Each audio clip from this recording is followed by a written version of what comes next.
आदाब। मैं सूर्यकांत शर्मा हाजिर हूँ हिंदुस्तान की सियासी, समाजी और इक्तिसादी सूरत हाल पर ख़ास प्रोग्राम लेकर। ये है इंडिया।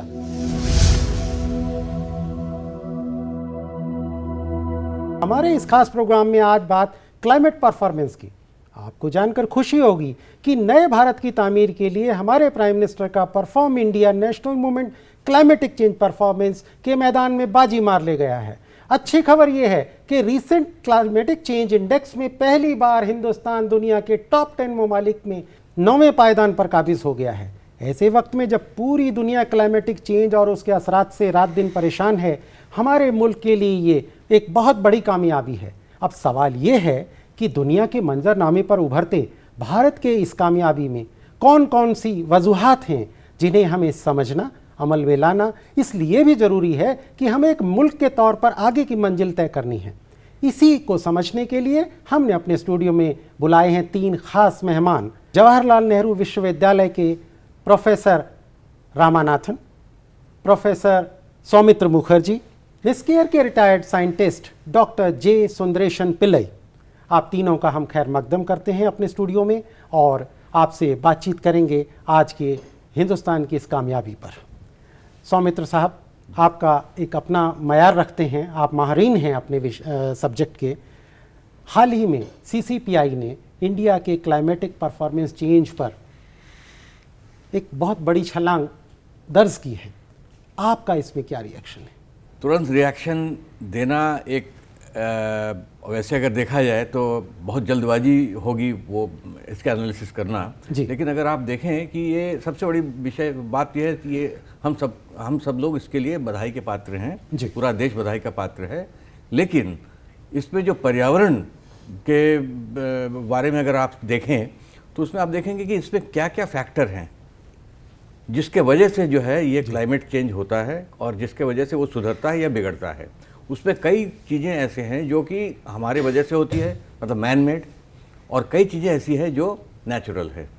तो सबसे पहले अगर मैन मेड चीज़ों की बात करी जाए तो हाँ, ये ज़रूर है कि हमने कुछ ऐसे प्रयास शुरू किए थे, आज से नहीं पिछले दशकों में हमने शुरू किए, तो उस प्रयास का फल आज हमें मिल रहा है। उसमें सबसे बड़ी चीज़ ये है कि अगर आप आंकड़ा देखें, इसरो के आंकड़ा देखें और भी हमारे विभिन्न जो लैंड यूज़ पैटर्न के आंकड़ा देखें तो उसमें आपको ये साफ पता चलेगा कि हमारी जो वन प्रभाग है, जो फॉरेस्ट रिसोर्स है, उसमें काफ़ी उन्नति आई है। उसमें जो normalised difference vegetation index satellite image से स्टडी किया गया है, उसमें ये देखा गया है कि वो कई जगह पर जो जंगलों के हालात में सुधार आई है। नंबर 1 तो ये है। दूसरी चीज़ और ये है कि हमारे यहाँ जैसे पानी की भी व्यवस्था को मजबूत करने के लिए कई जगह पर मैंडेटरी रेन वाटर हार्वेस्टिंग किया गया है। अगर आप रेन वाटर हार्वेस्टिंग करेंगे तो उसमें पेड़ पौधे की सेहत में अच्छी बढ़ोतरी आएगी। पेड़ पौधे की सेहत सुधरेगी तो नेचुरल वे में जो दूषित गैस हैं उसको वो एब्जॉर्ब करेगी और पर्यावरण उसमें एक अच्छे पायदान पर पहुंचेगी और वाटर टेबल भी आएगा। तो कई चीज़ों को लेकर के ये तो हम लोग जो है सब बधाई के पात्र हैं। सभी लोग जो प्लानर्स हैं, जो साइंटिस्ट हैं, सभी लोग बधाई के पात्र हैं। तीसरी चीज़ एक और है कि चाहे वो ट्रैफिक की बात करें या चाहे जो इंडिविजुअल व्हीकल की बात करें, लोगों में थोड़ी सी अवेयरनेस आई है, चाहे वो गवर्नमेंट के इनिशिएटिव की वजह से ही हो या इंडिविजुअल जो साइंटिफिक फोरम में जैसे लोग काम करते हैं, NGO वगैरह हैं, वो भी थोड़ा सा लोग इस चीज़ का प्रचार किए हैं जिससे लोगों की अब समझ में आ रही है। बच्चे भी स्कूल में इस चीज़ को पढ़ रहे हैं, ड्राइंग कंपटीशन में भाग ले रहे हैं, तो ये इम्प्लीमेंटेशन लेवल में ये इम्प्रूवमेंट हुआ है। चौथी चीज़ जो है, जो कि अभी कुछ समझ में आ रहा है, कुछ समझ में नहीं आ रहा है, वो है हमारे जो इंडस्ट्रियल प्रोडक्शन। हमारे इंडस्ट्रियल प्रोडक्शन की रेट में अब आप देखें कि पिछले विगत 4-5 साल में कमी आई है। तो जब इंडस्ट्रियल प्रोडक्शन की रेट में कमी आएगी तो उसमें जो उत्सर्जन होता है उसमें भी कमी आएगी, एमिशंस में कमी आएगी। तो ये जो समअप है इसका टोटल, एक तो है कि हमारे जो पर्यावरण में जागरूकता बढ़ी है, उसमें इनिशिएटिव लिया गया है पिछले कई सालों में, और चौथी चीज़ ये है कि जो इंडस्ट्रियल डेवलपमेंट उसमें थोड़ी सी मंदी आई है। ये सब मिला करके इसका मिला जुला स्वरूप यह है कि भाई हम तो खुश हैं, पर्यावरण सुधर रही है। अब बाकी चीज़ें तो और लोग भी बता सकते हैं। जी रामानाथन साहब, इस रिपोर्ट में मुख्तलिफ हिस्सों से ये मुख्तलिफ जो साइंसदान हैं वो अपनी अपनी बात कहते हैं, आपका नज़रिया क्या है? मेरा नज़र में वो तो हमारा व्यू देश में, आपका व्यू पॉइंट? हाँ, मेरा व्यू पॉइंट है, बस we are now green energy हम लोग का यूज़ करना, बिकॉज इंडिया में इतना सोलर एनर्जी आ रहा है जी, हमारा विंड एनर्जी, हमारा वैली में हम दो माउंटेन का बीच में वैली में है, कोस्टल एरिया में है, हमारा बहुत रिसोर्सेस है जी, विंड एनर्जी के लिए, हमारा उसी में ध्यान दे रहे हैं अभी। सोलार हमारा एफिशिएंसी टेक्नोलॉजी और डेवलप करना चाहिए, हम लोग को बाहर से टेक्नोलॉजी रह रहा है सोलार सेल के लिए वो, और बिकॉज एवरीवेयर हमारा सोलर एनर्जी अबेंडेंट है इंडिया में। जी बिल्कुल अबेंडेंट है सोलर इंडिया में, वो उसके लिए हम लोग और दैट इज़ द मेन हमारा 2030 का हमारा एम है, बट टेक्नोलॉजी हमारा डेवलपमेंट होना चाहिए। बट विंड एनर्जी का साइड इफेक्ट भी all लोग बोल रहा है, but positive side wind energy का बहुत अच्छा है, इसलिए दोनों को अभी कॉन्सेंट्रेट करके हमारा प्लान 2030 का गवर्नमेंट ऑफ इंडिया प्लान है और आगे बढ़ा देंगे। हमारा 165 गीगावाट को इंक्रीज करने के लिए किया है, वो अच्छा है, अभी शुरुआत अच्छा हो गया, अभी पॉलिसी भी थोड़ा उसके लिए बना रहा है, वो हो जाएगा। दूसरा है हमारा वाटर है, रिन्यूएबल एनर्जी में हम लोग का, बिकॉज हमारा हाइड्रोकार्बन का कम करना है, बेसिकली हमारा CO2 एमिशन को कम करना है, हमारा कार्बन सिक्वेस्ट्रेशन करने के लिए, कार्बन एक्स्ट्रा रिलीज, बिकॉज हमारा भूमि को नीचे जी कार्बन हमारा फैला हुआ कोल पेट्रोल में, हम लोग क्या कहते हैं उसको निकाल के यूज़ करता है, जिसका वजह से वो हम लोग का CO2 एमिशन हो जाता है। हम लोग उसको कम करेंगे तो यही तो हमारा टारगेट है, 20 to 30% स्लोली हम लोग 2030 में करेंगे और आगे एंड में 2070 में हम लोग को जीरो करेंगे, यही है सारा देश का है। बट इंडिया में हमारा वो वाटर रिसोर्स भी पहला हाइड्रो इलेक्ट्रिक प्रोजेक्ट्स बहुत होता है, अभी वो भी प्रॉब्लम हो गया, क्लाइमेट ग्लेशियर्स पिघल रहा है, हाँ, ये ग्लेशियर्स पिघल रहा है, उसका वजह से क्या हो रहा है हमारा पानी भी कम होने, बिकॉज मानसून अभी चेंज हो रहा है, पैटर्न चेंज हो रहा है, मानसून पैटर्न टाइमिंग चेंज हो रहा है, हमारा शॉर्ट टाइम में ज़्यादा मानसून हो रहा है, इसका मतलब हमारा डैम भी कैपेसिटी नहीं है होल्ड करने के लिए, बिकॉज हमारा होल्ड करके थोड़ा थोड़ा पानी निकाल के हाइड्रो इलेक्ट्रिक पावर निकालना चाहिए। हम लोग को ओवर फ्लड हो जाएगा तो नीचे वाला को भी प्रॉब्लम है, ये सारा वो ऐड हो रहा है। बट हमारा वो क्लाइमेट चेंज हमारा वो अभी तो आज मैड्रिड में होगा 3.2 डिग्रीज के लिए हम लोग आगे बढ़ रहा है, हमारा तो टारगेट है 2 है, हम कैसे अचीव करेंगे वही हमारा इंडिया टारगेट है, वो अचीव करेंगे तो वो वाटर रिसोर्स भी ठीक हो जाएगा, हमारा ग्लेशियर भी पिघलेगा नहीं, वो हमारा फ्यूचर का वही चीज़ है, वो गवर्नमेंट एक्शन ले रहा है, अभी हमको फल मिलेगा 10, 15, 20 साल के बाद मिलेगा। वही तो आप भी इत्तेफाक रखते हैं प्रोफेसर सौमित्र मुखर्जी की राय से कि अभी थोड़े से जल्दबाजी होगी इस पर, बहुत ज़्यादा खुशफहमी पालना, अभी एक लंबा रास्ता तय करना, ज़्यादा काम करना चाहिए, उसको आगे कंटिन्यू करने के लिए मोमेंटम इंक्रीज करने। जी पिल्लई साहब, आप CSIR के निस्केयर इदारे से आते हैं, क्लाइमेट चेंज पर आपका बहुत काम है और रिपोर्ट जैसा कि अभी हमारे दोनों साइंटिस्टों ने बताया कि अपने अपने नज़रिए से उन्होंने बताया, आप क्या जो एक अपना अंदाज़ होना होगा क्लाइमेटिक चेंज पे, आपका क्या? जलवायु परिवर्तन प्रोजेक्ट में जी CSIR and CSIR NISCAR is working, especially from the year 2010 onwards. Ji And we are planning to make a model program for all the coastal area of our country and for the islands. Especially we have done certain works in the case of Lakshadweep Islands. Bharat, we are having more than 1,100 islands. They are very small islands, which is a big issue all over the world for small island developed countries. How this climate change is acting and how the impact is going, especially for the fresh water. In all these islands, the drinking water is very, very less. Yes. The aquifer system is very less. जी ये बिल्कुल सही बात। So, as a model, develop a model even for the world.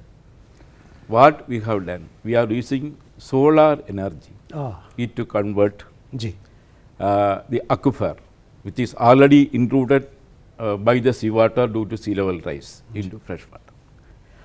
We have our laboratory CSAR, CSMCRA, Central Salt and Marine Chemical Research Institute. Yes sir बिल्कुल. And they have developed the particular technology which we applied in the case of Kavaratti Island of Lakshadweep, and we are able to give the drinking water for ₹5 per liter.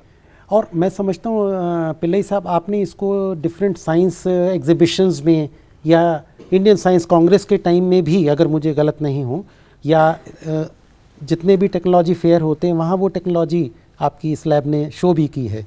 Yeah, this showcase technology we are that we already showcased this particular technology. ताकि लोग जाने. And another the most important thing we observed in the case of small island is जी how to improve their livelihoods, because due to the climate change there will be extreme events which will stop them to transport it to the mainlands and collect various things for their livelihoods. So we are planning various methods.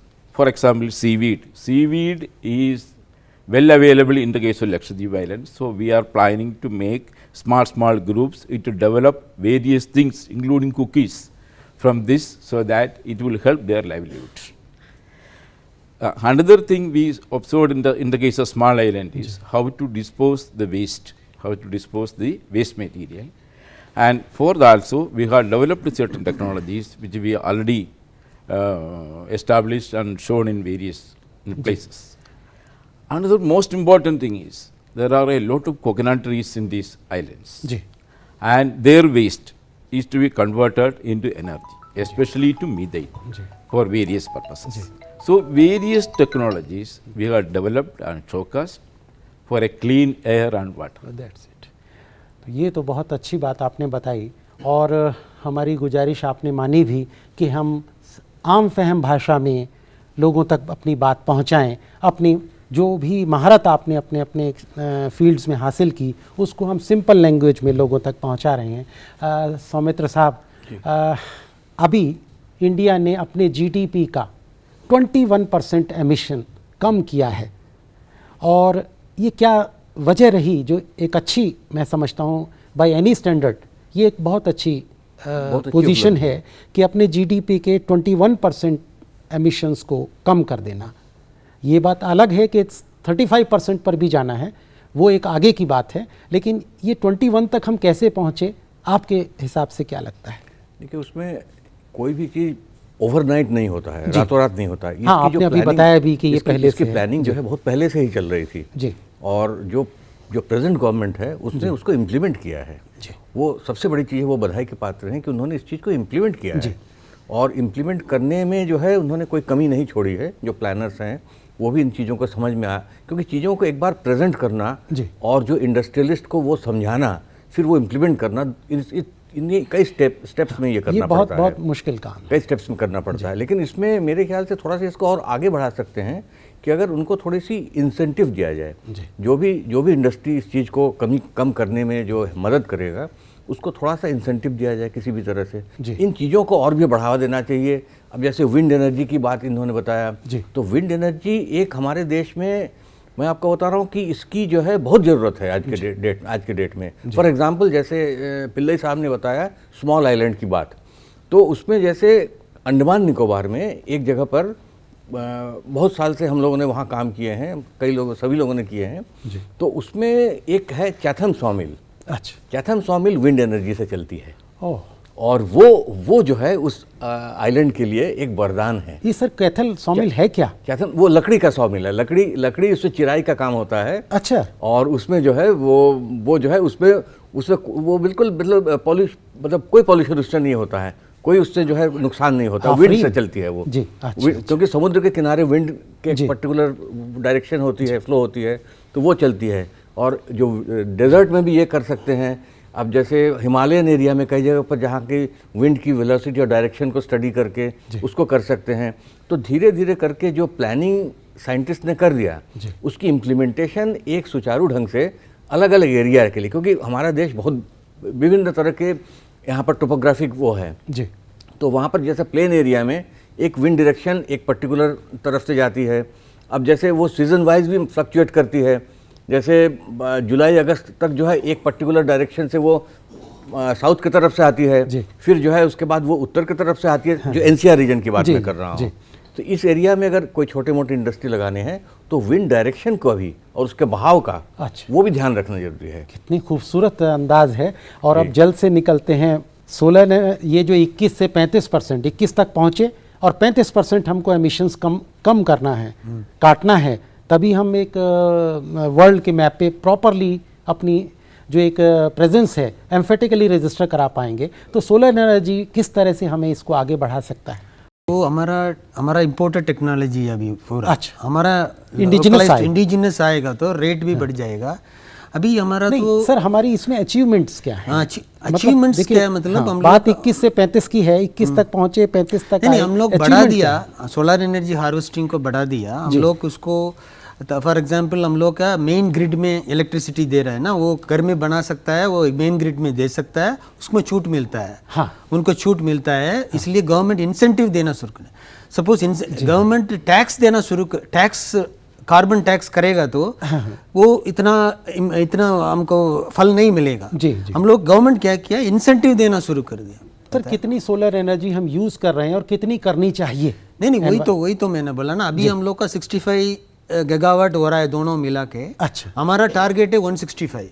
2030 में solar और wind को मिला के 165 gigawatt करना है। फिर दूसरा है हमारा अभी ये ना वेस्ट टू एनर्जी सिस्टम। इतना वेस्ट है, हम संभाल पे नहीं हो रहा है। हमारा प्लास्टिक छोड़ के बाकी वेस्ट बायो वेस्ट होता है, हमारा किचन का वेस्ट, फार्म का वेस्ट, वो भी एक पहलू है। वो उसी में हम लोग का कंबशन करके कंपोजिट एनर्जी वेस्ट काउडंग से हम लोग उसको भी, बिकॉज ज़्यादा वेस्ट इंडिया में बहुत है, उसको सही तरह टेक्नोलॉजी अभी शुरू करने के सारा इंडस्ट्रीज IITs मिलके काम कर रहा है।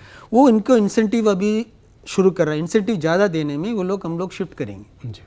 सपोज हम लोग का एक इंडस्ट्री में आप लोग कोल यूज़ कर रहा है, उनको क्या करते हैं, वेस्ट को कलेक्ट करके उसमें आपको फ्यूल बना के यूज़ करने में इंसेंटिव दे रहे हैं। अभी शुरू हो गया।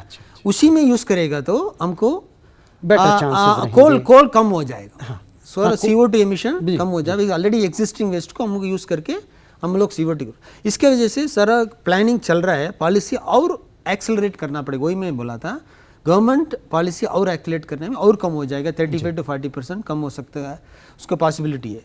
ऐसे इन लोग बढ़ दिया। वो टाइडल एनर्जी है हमारा, एक कोस्टल में हमारा टेम्परेचर डिफरेंस में हम लोग निकलता है एनर्जी। जब समुद्र के नीचे जाएंगे तो लो टेम्परेचर होता है, ऊपर हो जाए, उसको डिफरेंस में हम लोग ऑलरेडी शुरू कर दिया। फिर टाइड के वजह से हम लोग उसके और आगे, बिकॉज 2-3 लोकेशन हम लोग आइडेंटिफाई किया है, why the tidal height is more than 1.5 meters or 2 meters, then we can able to generate the energy।